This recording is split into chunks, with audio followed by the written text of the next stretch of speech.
Hello, in this video I'd like to demonstrate how to retrieve the symbol names from the server using the function symbol name.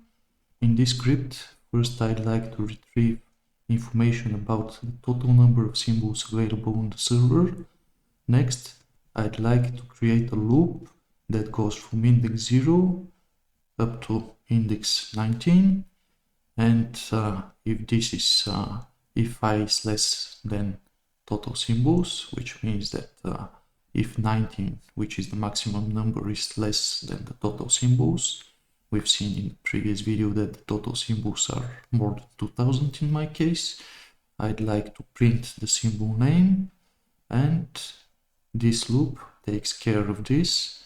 If I go to MetaTrader and run my first script, here you can see that the first symbol is Euro USD, GBP, and so on, going up to index 19.